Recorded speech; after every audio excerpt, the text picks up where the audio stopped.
NEET 2024-এর result দেখে আমরা সবাই বুঝতে পেরেছি যে বায়োলজিতে ফুল মার্কস টার্গেট করা কতটা জরুরি। যারা প্রথম 1 লাখ ছাত্রছাত্রী থাকে র্যাঙ্ক লিস্টে, তার মানে 23 লাখ 24 লাখ ছাত্রছাত্রীর মধ্যে যারা প্রথম 1 লাখ ছাত্রছাত্রী হয়, তাদের সবার টার্গেট করা উচিত বায়োলজিতে ফুল মার্কস। এখন প্রশ্ন হলো কিভাবে বায়োলজিতে ফুল মার্কস আমরা টার্গেট করতে পারি এবং তার জন্য কিভাবে পড়া উচিত। এই প্রশ্নটা জেনারেলি যারা ফ্রেশার ক্যান্ডিডেট হয় তাদেরও থাকে, মানে যারা 12 পড়তে পড়তে নিট পরীক্ষা দেবে, এবং তাদেরও এই প্রশ্নটা রয়েছে যারা ড্রপার্স, মানে 1 বছর 2 বছর 3 বছর তারা ড্রপ করেছে, যাতে করে পরের বছরে একটা ভালো নম্বর পেয়ে নিটটাকে সাকসেসফুলি ক্র্যাক করতে পারে। আজকে তোমাদের দুজনের জন্যই আমি কিছু টিপস বানিয়েছি এবং কিছু স্ট্র্যাটেজি বানিয়েছি, যেটা যদি তুমি ফলো করো, সেটা তুমি যে ইনস্টিটিউটেই পড়ো না কেন, তাহলে কিন্তু তোমার probability of getting full score in biology অনেক বেড়ে যাবে। তো দেখা যাক কিরকম রয়েছে সেই স্ট্র্যাটেজিটা। প্রথমে তোমাদেরকে আমি কয়েকটা ফ্যাক্ট আমি মনে করাতে চাই। তোমাদের জন্য যে স্ট্র্যাটেজিটা আমি বানিয়েছি তাতে প্রথম তোমাদেরকে আমি একটা কথা বলবো, নিশ্চয়ই তোমরা সবাই জানো যে আমাদের বায়োলজিতে টোটাল চ্যাপ্টার্স রয়েছে 32টা। রিভাইজ যে এনএমসি সিলেবাস রয়েছে, যেটা 2024 সালে অ্যাপ্লিকেবল ছিল, সেখানে 32টা টোটাল চ্যাপ্টার রয়েছে। আমরা খুব ভালো করেই জানি তার মধ্যে ক্লাস 11-এর চ্যাপ্টার রয়েছে 19টা এবং ক্লাস 12-এর চ্যাপ্টার রয়েছে 13টা। এখন প্রশ্ন হচ্ছে যে তাহলে কি আমরা পরপর পড়া শুরু করব? আজকের দিনে দাঁড়িয়ে, যখন জুলাই মাসের এন্ডে আমি এই ভিডিওটা বানাচ্ছি, তোমরা ধরো লেটসে আরো 7 দিন পর থেকে যদি আমার এই প্ল্যানটাকে এক্সিকিউট করো, তার মানে আগস্ট থেকে তুমি স্টার্ট করলে পড়াশোনাটা, বা আগস্ট থেকে তুমি বায়োলজির এই যে নেক্সট যে প্ল্যানার রয়েছে সেটা ফলো করা শুরু করলে, এবং সেটা তোমার চলবে হচ্ছে till the month of the April end of 2025। তার মানে কত মাস হচ্ছে? August, September, October, November, December. কেন এইভাবে ভাগ করলাম কেন? কারণ আমি নিজে চাই যে তোমরা অগাস্ট থেকে ডিসেম্বর এই 5টা মাস তোমরা বায়োলজির যতগুলো টপিক রয়েছে এই 32টা চ্যাপ্টারকে নিউলি রিড করো। এখানে আমার একটা কথা বলার রয়েছে। তোমরা অনেক সময় ভাবো যে যারা ড্রপার স্পেশালি তাদের জন্য একটা প্রবলেম হয়, তাদের একটা মাইন্ডসেট থাকে যে আমি তো আগের বছর সব চ্যাপ্টারই পড়েছি, তাহলে আমার সবই রিভিশন দরকার, আমার নিউলি রিডিং করার কোনো দরকার নেই। ভালো করে শুনবে, যারা ড্রপার হও আর ফ্রেশার, স্পেশালি আমি ড্রপার্সদেরকে বলবো, চ্যাপ্টারটাকে এই অগাস্ট থেকে ডিসেম্বরে তুমি আরেকভাবে অন্যভাবে বোঝার চেষ্টা করো। অন্যভাবে বলতে অনেক সময় কি হয়, আমরা যখন একটা চ্যাপ্টার পড়ে ফেলি আমরা ভাবি যেগুলো আমরা দাগ দিয়েছি তার মধ্যেই বোধহয় এমসিকিউ লুকিয়ে আছে। সেটা কিন্তু অনেক সময় ট্রু হয় না। আমরা অনেক সময় দেখেছি যে প্রথমবার পড়ার পরে যেগুলো তুমি দাগ দিয়ে রাখছো, তারপরে যেগুলো তুমি দাগ দাওনি হোক বা ভাবনি যেগুলোর মধ্যে কোয়েশ্চেন থাকতে পারে, দেখা গেছে তার মধ্যেও এমসিকিউ আছে। এবার যারা 2-3 বছর ড্রপ করেছো, তাদের বইয়ের অবস্থাটা যদি আমরা দেখি, তাদের বইয়ে বুকসে ক্লিয়ারলি দেখা যায় যে বারবার করে হাইলাইট করা হয়েছে, দাগ দেওয়া হয়েছে, বইটা দেখাই যাচ্ছে না। তাদের যদি মনে হয় তারা কিন্তু নতুন করে আরেক কপি বই কিনতে পারো। তাতে কি হবে? তাতে তুমি যখন এবার ফ্রেশলি রিড করবে, অনেক কিছু আনএক্সপ্লোরড জায়গা তুমি এক্সপ্লোর করতে পারবে। অনেক কিছু আনএক্সপ্লোরড ওয়ার্ড তোমার মনে হবে আরে এই ওয়ার্ডটা কেন লেখা আছে, এটা তো ক্ল্যারিফিকেশন জানতে হবে, এর এক্সপ্লেনেশন জানতে হবে টিচারের থেকে। এইটা বড্ড জরুরি, এবং এই জিনিসটাই আমি করতে বলছি অগাস্ট থেকে ডিসেম্বর 2024 পর্যন্ত। তারপরে জানুয়ারি 2025 থেকে শুরু করে এপ্রিল 2025, মানে এই 4টে মাস আমি তোমাদেরকে রিভিশন করতে বলবো। তাহলে ফার্স্ট থিং যেটাই বোঝানোর চেষ্টা করছি, মনে রাখবে যে প্রথমবার পড়ার সময় কিন্তু আনন্দ খুব একটা পাওয়া যাবে না, বা কনফিডেন্সও যে বিশাল পরিমাণে পাওয়া যাবে এমনটা নয়।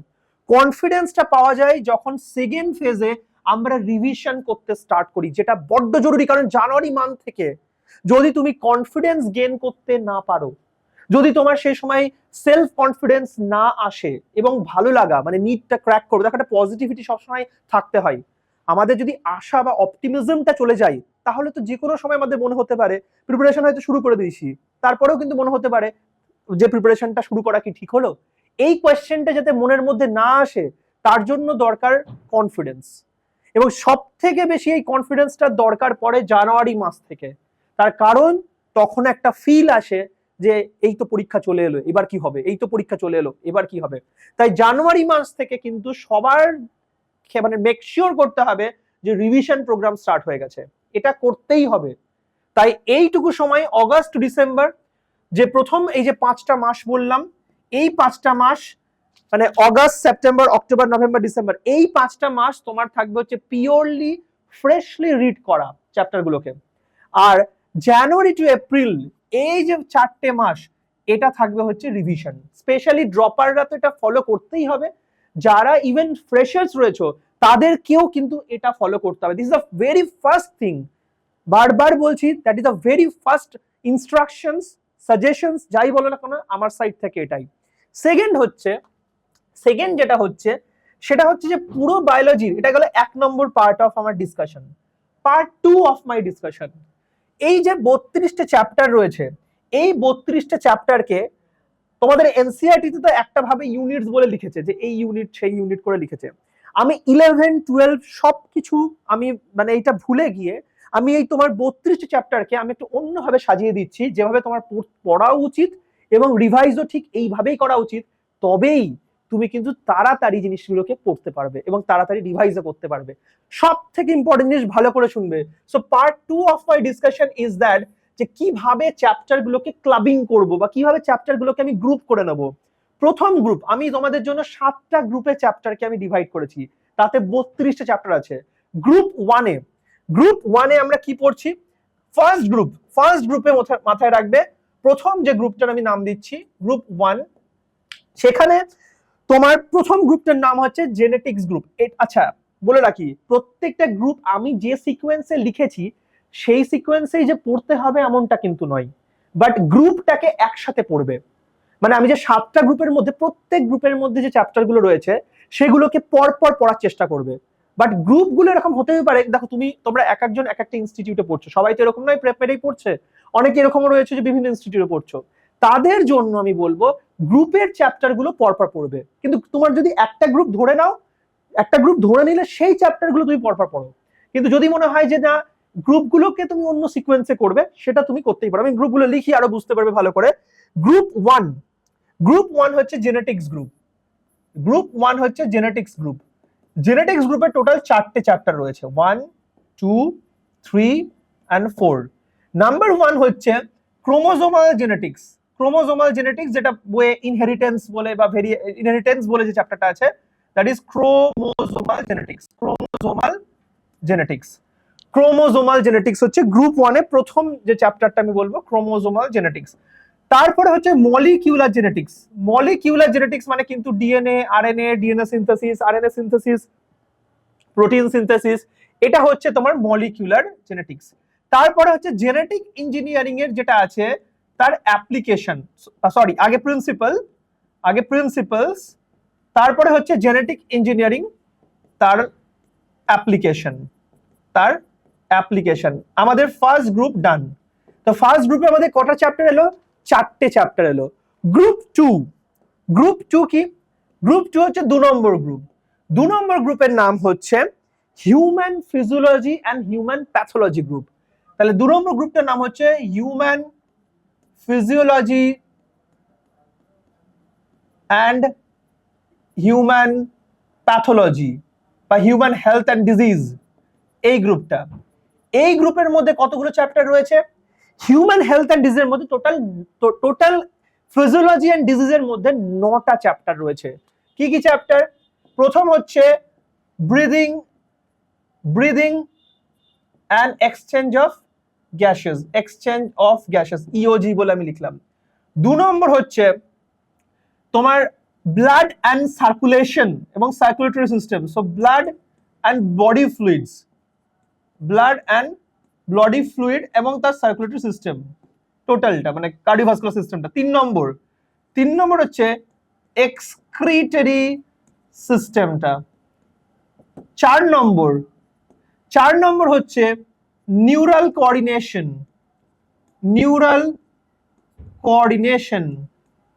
5 নম্বর হরমোনাল কোঅর্ডিনেশন বা যেটাকে আমরা বলি হচ্ছে কেমিক্যাল কোঅর্ডিনেশন। ওকে, 6 নম্বর। এবার ক্লাস 12 এর যে হিউম্যান ফিজিওলজি চ্যাপ্টার গুলো, তার মধ্যে প্রথম হচ্ছে হিউম্যান রিপ্রোডাকশন হিউম্যান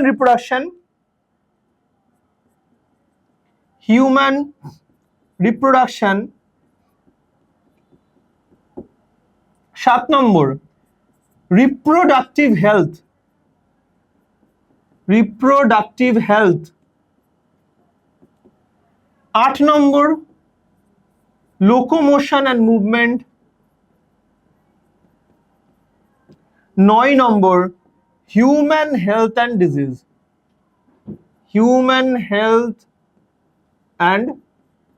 ডিজিজ। এইখানে আমরা টোটাল পেলাম তাহলে 9টা চ্যাপ্টার। এটা গেল আমাদের সেকেন্ড ইউনিট, যেটা আমাদের পড়ার সময়, তাহলে সেকেন্ড গ্রুপ রাদার বলতে গেলে। তাহলে আমি বলেছিলাম না 7টা গ্রুপে ডিভাইড করেছি, this is group 1, this is group 2। যখন পড়বে এইভাবে গ্রুপ করে পড়বে, তাহলে কিন্তু তোমার পড়তে কম টাইম লাগবে, রিভাইজ করতে কম টাইম লাগবে। মানে যখন তোমার রিভিশন সাইকেলটাও শুরু হবে rather from the month of January, তখনও কিন্তু এইটাই ফলো করবে। এবং এখন যখন প্রথমবার ফ্রেশলি রিড করছো, তখনও কিন্তু এটাই ফলো করবে। এবার কি রয়েছে? 3 নম্বর গ্রুপ নাম্বার 3 হচ্ছে হিউম্যান ফিজিওলজির পর হচ্ছে প্লান্ট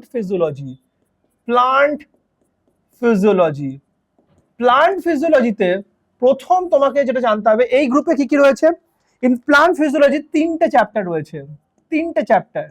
একটা হচ্ছে plant growth and plant growth regulator, মানে প্লান্ট হরমোন গুলো যেগুলো রয়েছে, ফাইটো হরমোনস গুলো, পিজিআর বলে লিখে দিলাম। 2 নম্বর হচ্ছে ফটোসিনথেসিস প্লান্ট ফিজিওলজির মধ্যে ভেরি ইম্পর্টেন্ট চ্যাপ্টার। আর একটা হচ্ছে সেলুলার রেসপিরেশন, মানে যেটাকে আমরা glycolysis, Krebs cycle, electron transporting chain সেটা বলি। এটা হচ্ছে প্লান্ট ফিজিওলজির মধ্যে ইম্পর্টেন্ট 3টে চ্যাপ্টার, যেটা গ্রুপ 3 তে রয়েছে। তোমাকে যখন পড়বে এই 3টেকে একসাথে পড়ার ট্রাই করবে এবং রিভাইজ তো ডেফিনেটলি একসাথে। 4 নম্বর প্লান্ট ফিজিওলজির পরে নেক্সট যে গ্রুপটা নিয়ে আমি তোমাদেরকে বলতে চাইবো, সেটা হচ্ছে স্ট্রাকচারাল অর্গানাইজেশন গ্রুপ। এই গ্রুপটার মধ্যে আমি কি কি রেখেছি, তাহলে কি বললাম? স্ট্রাকচারাল অর্গানাইজেশন গ্রুপটা, এর মধ্যে কি কি রেখেছি? 1 নম্বর হচ্ছে sell structure, unit of life, সেইটা। সেকেন্ড হচ্ছে সেল ডিভিশন অ্যান্ড সাইকেল নিয়েও অনেক কোয়েশ্চেন আছে, ডিভিশন নিয়েও কোয়েশ্চেন আসে। 3 নম্বর প্লান্ট টিস্যু, খুব ইম্পর্টেন্ট জানো, যে স্ট্রাকচারাল অর্গানাইজেশন ইন প্লান্ট বলে যেটা আমরা পড়ি, ফ্লাওয়ারিং প্লান্টস এর স্ট্রাকচারাল অর্গানাইজেশন, প্লান্ট টিস্যু। 4 নম্বর হচ্ছে অ্যানিমাল টিস্যু, এবং খুব ভালো করে জানো সেই অ্যানিমাল টিস্যুর সাথে তোমাকে আর কি কি পড়তে হয়। সেই অ্যানিমাল টিস্যুর সাথে তোমাকে অবশ্যই 2টো টপিক এক্সট্রা পড়তে হয়, একটা হচ্ছে ককরোচ, একটা হচ্ছে ফ্রগ। 5 নম্বর যেটা তোমাকে এখানে পড়তে হবে, এখানে 4টেই রয়েছে, এখানে নেট টোটাল 4টেই রয়েছে স্ট্রাকচারাল অর্গানাইজেশনে। ওকে, নেক্সট যেটা সেটা হচ্ছে 5th ইউনিট, 5 নম্বর গ্রুপ। আমরা মোটামুটি দেখো আমি তোমাদেরকে বলেছিলাম 7টা গ্রুপে টোটাল 32টা চ্যাপ্টারকে পড়তে হবে, তার মধ্যে 4টে গ্রুপ তো বলেই দিলাম। 5 নম্বর গ্রুপ যেটা রয়েছে ভেরি ইম্পর্টেন্ট গ্রুপ, সেটা হচ্ছে পিওর বটনি গ্রুপ। আমি অন্য পেজে লিখছি, তোমাদের দেখতে সুবিধা হবে, অন্য পেজে লিখছি। যারা ভিডিও দেখছো তারা স্ক্রিনশট তুলে নিতে পারো, দিয়ে নিজের খাতাতে অবশ্যই প্ল্যানটা লিখে নেবে। নেক্সট গ্রুপ হচ্ছে আমাদের 4টে হলো, 5 নম্বর গ্রুপ লেখো পিওর বটনি গ্রুপ। এই গ্রুপটাতে না, পিওর বটনি গ্রুপটাতে তোমরা অবশ্যই একটা স্টার দেবে, কারণ এটা তোমরা অনেকে পড়তে চাও না এবং তার ফলস্বরূপ, এবং অনেকে না বুঝে মুখস্থ করতে চাও, তার ফলে এই গ্রুপ থেকে কিন্তু জেনারেলি তোমাদের নাম্বারটা কম আসে। পিওর বটনি গ্রুপে কিন্তু নাম্বার কম এলে চলবে না, এইটাকে অনেকে নেগলেক্ট করে, একদমই এটা চলবে না। কি কি রয়েছে এর মধ্যে? প্রথম রয়েছে পিওর বটনির মধ্যে, গ্রুপটার মধ্যে, সেটা হচ্ছে লিভিং ওয়ার্ল্ড রয়েছে, যেটা ফার্স্ট চ্যাপ্টার ক্লাস 11 এর, সেটা পিওর বটনি গ্রুপের মধ্যে পড়ছে। 2 নম্বর হচ্ছে বায়োলজিক্যাল ক্লাসিফিকেশন, সেটা রয়েছে এর মধ্যে, বায়োলজিক্যাল ক্লাসিফিকেশনের মধ্যে পড়বে। 3 নম্বর 3 নম্বর এখানে যে ইম্পর্টেন্ট চ্যাপ্টারটা পড়বে সেটা হচ্ছে মরফোলজি অফ এপি মানে flowering plant, morphology of flowering plant বা এপি। 4 নম্বর যেটা রয়েছে সেটা হচ্ছে তোমার plant kingdom, plant kingdom very important, ঠিক আছে। অ্যাঞ্জিওস্পার্মের আগে পর্যন্ত মানে gymnosperm, pteridophyta, bryophytes and algae, এটা কিন্তু এখানেই পড়তে হবে। আর 5 নম্বর জিমনোস্পার্মটা মেইনলি আমরা পড়ি কোথায়, ক্লাস 12 এর যেটা ফার্স্ট বটনি চ্যাপ্টার ছিল আমাদের, that is sexual reproduction in AP, sexual reproduction in flowering plant, in flowering plant. আর 6 নম্বর পিওর বটনির মধ্যে এই 5টাই রয়েছে, ঠিক আছে, এই 5টাই রয়েছে পিওর বটনি চ্যাপ্টার, যেটা আমাদেরকে খুব ভালো করে পড়তে হবে। সেকেন্ড হচ্ছে, আর যেটা আমরা 5 নম্বর গ্রুপে পৌঁছে গেছি, 6 নম্বর গ্রুপ হচ্ছে pure zoology group, pure zoology group, যেটা তোমাকে খুব ভালো করে পড়তে হবে, pure zoology group, pure zoology group. এই পিওর জুওলজি গ্রুপের মধ্যে কি কি আছে, পিওর জুওলজি গ্রুপটার মধ্যে দুটো চ্যাপ্টার আমাদেরকে ভালো করে পড়তে হবে, এবং এই দুটো চ্যাপ্টারই রয়েছে, একটা হচ্ছে অ্যানিমাল কিংডম, একটা হচ্ছে অ্যানিমাল কিংডম, এবং 2 নম্বর চ্যাপ্টারটা হচ্ছে বায়োমলিকিউল, বায়োমলিকিউল। তাহলে এই হয়ে গেল আমাদের 6টা গ্রুপ, বাকি থাকলো আর একটাই গ্রুপ। ফাইনাল যে গ্রুপটার আমি কথা বলবো সেটা হচ্ছে 7 নম্বর গ্রুপ। এই যে 7 নম্বর গ্রুপটা রয়েছে, তোমরা হেডিং এ দেখতেই পাচ্ছ, most neglected but high voltage chapters. এখন আমি তোমাদেরকে যে 5টা চ্যাপ্টারের কথা বলবো, সেই 5টা চ্যাপ্টার প্রত্যেকটা নিট অ্যাসপিরেন্টস পড়তে ভালো লাগে না হতে পারে, পড়ে মনে থাকছে না হতে পারে, বাট এই 5টা চ্যাপ্টারই কিন্তু ডিসাইড করে দেবে, কারণ প্রত্যেকটা চ্যাপ্টার থেকে এর মধ্যে প্রশ্ন থাকবে। আমি তোমাদেরকে আগেও বলেছি, নিট এমন একটা পরীক্ষা, ফিজিক্স, কেমিস্ট্রি, বায়োলজি, টোটাল যতগুলো চ্যাপ্টার রয়েছে 79 চ্যাপ্টার্স, প্রত্যেক চ্যাপ্টার থেকে মিনিমাম 2টো প্রশ্ন তো আসবেই, কিছু চ্যাপ্টার থেকে 3টে, কিছু চ্যাপ্টার থেকে 4টে। তো এই যে 5টা চ্যাপ্টার আমি এখন বলবো, তার মানে 10টা প্রশ্ন আসবে, মানে 40টা নম্বর। তাহলে কে 300 পাবে আর কে 300 প্লাস পাবে সেটা কিন্তু অনেকাংশে ডিসাইড করে দেয় এই 5টা chapter. First, most neglected but high voltage chapters, মানে হাইলি ডিমান্ডিং চ্যাপ্টার্স, বা বলতে গেলে high yielding chapters. Number one first যেটা বলবো সেটা হচ্ছে ecosystem, ecosystem. Number 2, evolution. Number 3, biodiversity and conservation.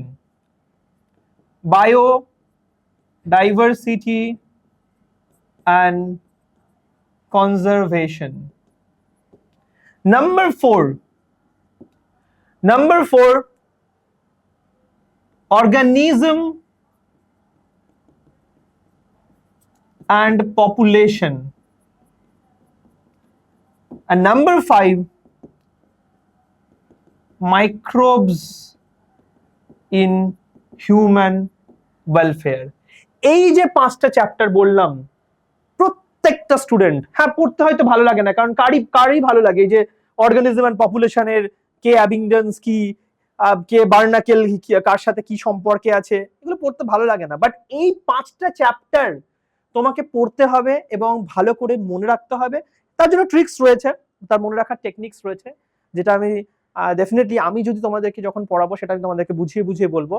But সবাই যারা পড়ছো, পুরো বায়োলজির যে 32টা চ্যাপ্টারকে ভালো করে পড়তে চাইছো, আমার আবারও তাদের জন্য ফাইনাল মেসেজ এটাই হচ্ছে, যতগুলো আমরা যে 7টা গ্রুপে ডিভাইড করলাম, এই 7টা গ্রুপে ডিভাইড করেই কিন্তু তোমরা পড়বে, এই 7টা গ্রুপ ওয়াইজই কিন্তু চ্যাপ্টারগুলোকে পড়বে, তবেই কিন্তু কম টাইমে তাড়াতাড়ি পড়তে পারবে, মানে তোমার লার্নিং গ্রাফটা কিন্তু তাহলেই ফাস্ট হবে। আদারওয়াইজ কিন্তু তুমি দেখবে পড়ছো, মাথায় ঢুকছে না, মনে থাকছে না, ঠিক আছে, পরীক্ষা বা মক টেস্টের পারফরমেন্স কিন্তু ভালো হচ্ছে না। যদি আমার এই কথাগুলোকে না ফলো করো, সেক্ষেত্রে কিন্তু হতে পারে যে মক টেস্টের নাম্বার তো স্যার ভালো আসছে না। তাহলে এবং আইডিয়ালি বলতে গেলে যে মক টেস্ট গুলো হচ্ছে, সেগুলো এইভাবে প্যাচ ওয়াইজই হওয়া উচিত, এই গ্রুপ ওয়াইজ, প্যাচ ওয়াইজ, যাই বলো না কেন সেই অনুযায়ী হওয়া উচিত। তুমিও এইভাবে পড়বে, রিভাইজও এইভাবে করবে। আর একটাই কথা বলার ফাইনালি, আবার মনে করিয়ে দিচ্ছি, August to December should be dedicated for your first time fresh reading, new approach reading, and last যে jan টু এপ্রিল রয়েছে 4 মান্থ, সেখানে revision MCQ revision MCQ. MCQ কি তাহলে এখানে করবো না? এখানেও এমসিকিউ তো প্র্যাকটিসও হয়, এমসিকিউ প্র্যাকটিসেও করে, এমসিকিউ রিডিং এর সময়ও করে, রিভিশনের সময়ও করে, মক টেস্টের পরেও করে। এমসিকিউ তো সব সময়, আলাদা করে বলার কিছু নেই। তুমি ডে 1 থেকে তোমার এমসিকিউ স্টার্ট হয়ে যাবে, ঘড়ি ধরে এমসিকিউ করা। তাই আমি আলাদা করে ওটা নিয়ে কিছু বললাম না। আমার বক্তব্য এটা, তোমার যেন প্রত্যেকটা চ্যাপ্টারকে তো একবার পড়লে হবে না, সেগুলোকে রিভাইজ করতে হবে। প্রথমবার পড়াটা যেন, বা ফ্রেশ রিডিং করা ড্রপারদের জন্য বলছি, সেটা যেন বাই ডিসেম্বর ফিনিশ হতেই হবে। তোমার ইনস্টিটিউটের সিলেবাস প্ল্যানার যেন সেটা ফলো করে, সেদিকেও তোমরা খেয়াল রাখবে। এবং তার সাথে তুমি নিজেও যখন বাড়িতে পড়ছো তখনও যেন এটা মাথায় থাকে, by December you have to finish the fresh reading, new reading, whatever you say. From the Jan onwards তোমার একটা জিনিসই টানা চলবে, সেটা হচ্ছে রিভিশন রিভিশন রিভিশন। লাস্ট একটা কথা বলার, যে যারা প্রেপমেডের সাথে থেকে, আমার গাইডেন্স থেকে, প্রেপমেডের বাকি ফ্যাকাল্টিদের গাইডেন্স থেকে, ডক্টর আরজিডি বলো, কেয়ার স্যার বলো, আমাদের যে কেয়ার টিম ডক্টর ক্যাপ্টেন্স রয়েছে, তাদের সাথে থেকে যারা প্রিপারেশন করতে চাইছো, তাদের জন্য আমার একটাই কথা বলার, রুদ্র ব্যাচের 3rd ফেজ অ্যাডমিশন স্টার্ট হয়ে গেছে। আই মাস্ট রিপিট, রুদ্র ব্যাচের 3rd ফেজ অ্যাডমিশন চলছে। রুদ্র ব্যাচ, তোমরা অনেকেই নাম জানো রুদ্র ব্যাচের। রুদ্র ব্যাচের কিন্তু 3rd ফেজ অ্যাডমিশন কিন্তু শুরু হয়ে গেছে। যদি চাও যে তুমি আমার সাথে পড়তে চাইছো, যারা নিট 2025-এর, এটা পিওরলি ড্রপার ব্যাচ, এটা পিওর ড্রপার ব্যাচ। এবং এখানে কিন্তু রেমিডিয়াল ক্লাসেস তোমাদেরকে দেওয়া হবে। মানে তোমরা যে যে চ্যাপ্টার্স গুলোতে তোমাদের দুর্বলতা রয়েছে, অনেক চ্যাপ্টার থাকে যে তোমাদের সেখানে উইক জোন রয়েছে, তোমাদের সেখানে ব্যাকলগ তৈরি হয়ে গেছে। এই ব্যাকলগ গুলোকে খেয়াল রেখে আমরা তোমাদেরকে দিচ্ছি স্পেশাল রেমিডিয়াল ক্লাস, যেটা কিন্তু তোমার ব্যাকলগকে মেকআপ করতে প্রচুর প্রচুর হেল্প করবে। এবং এই ব্যাচটা তুমি অনলাইনেও নিতে পারবে, এই ব্যাচটাতে তুমি ক্লাস করতে চাইলে অফলাইনেও করতে পারবে। অফলাইনে মেডিকেল কলেজের পাশে সেন্ট্রাল অ্যাভিনিউতে আমাদের ইনস্টিটিউট রয়েছে, সেখানে তুমি এসে যোগাযোগ করতে পারো, ক্লাস দেখো, ক্লাসের মধ্যে তুমি চাইলে ডেমো ক্লাসেস করো, তারপরে তুমি অফলাইন ক্লাসে কিন্তু তুমি এনরোল করতে পারো। আর যদি তুমি অনলাইন ক্লাস করতে চাও, সেখানেও তুমি ডেমো ক্লাস করতে পারো, সেখানেও তুমি ডেমো ক্লাস করে অনলাইনে তুমি কিন্তু একদম ইন্টারঅ্যাক্টিভ ওয়েতে, মানে কথা বলে, এরকম এই ভিডিওতে যেমন তুমি কথা বলতে পারছো না এরকমটা নয়, তুমি একদম প্রপারলি কথা বলে, তোমার microphone, video properly, T shirt পরে, প্রপারলি যেরকম করে ক্লাসে আমরা বসি সেইভাবে বসে তোমাকে ক্লাস করতে হবে অনলাইনের জন্য। তো রুদ্র ব্যাচের অনলাইন অফলাইন তুমি দুটো মোডালিটির মধ্যে যে কোনো মোডালিটিতে তুমি চুজ করতে পারো। তোমার নিট 2025-কে যদি তুমি প্রেপমেডকে পাশে চাও এবং আমাকে পাশে চাও, আর যদি তুমি বাঙালি হও বা অবাঙালি হও, দুজনের জন্য আমি বলতে চাইছি, দুজনের জন্যই কিন্তু সেপারেট কিন্তু ফ্যাসিলিটিস এই ব্যাচগুলোতে রয়েছে। অলরাইট, তো এটাই আমার বলার ছিল। তো পড়াশোনা শুরু করে দাও, যেভাবে বললাম, যে বায়োলজিতে যেভাবে পড়তে বললাম, যেভাবে এমসিকিউজ করা থেকে শুরু করে প্রত্যেকটা জিনিস, আমি এমসিকিউজ নিয়েও এই কথাটা বারবার করে মেনশন করেছি, এমসিকিউ কিন্তু ডে 1 থেকে স্টার্ট হবে এবং প্রত্যেকটা চ্যাপ্টারেই কিন্তু এমসিকিউ করতে হবে। ইচ অ্যান্ড এভরি চ্যাপ্টারেই কিন্তু প্রপারলি এমসিকিউ সলভ করতে হবে। ডে 1 থেকে শুরু করে দাও এমসিকিউ সলভ করা। ডে 1 থেকে যেভাবে গ্রুপ করে করে পড়তে বললাম, পড়া শুরু করো। সার্টেন একটা টাইমের পর রিভিশন করতে বলেছি জানুয়ারির পর থেকে, সেইভাবেই রিভিশন করা স্টার্ট করো। তুমি ডেফিনেটলি 360 আউট অফ 360 পাবেই, তোমাকে কেউ আটকাতে পারবে না। দেখা হবে নতুন আর একটা ভিডিওতে। তোমার যদি কোনো টপিক আমার থেকে জানার থাকে তাহলে কমেন্টে লেখো, ডেফিনেটলি আমাদের টিম থেকে সেই টপিকটা আমার কাছে নিয়ে আসবে এবং তোমার জন্য আমি আরেকটা ভিডিও বানিয়ে দেবো। আজকের ভিডিও এখানে ফিনিশ করছি, দেখা হচ্ছে ক্লাসে অথবা নেক্সট ভিডিওতে।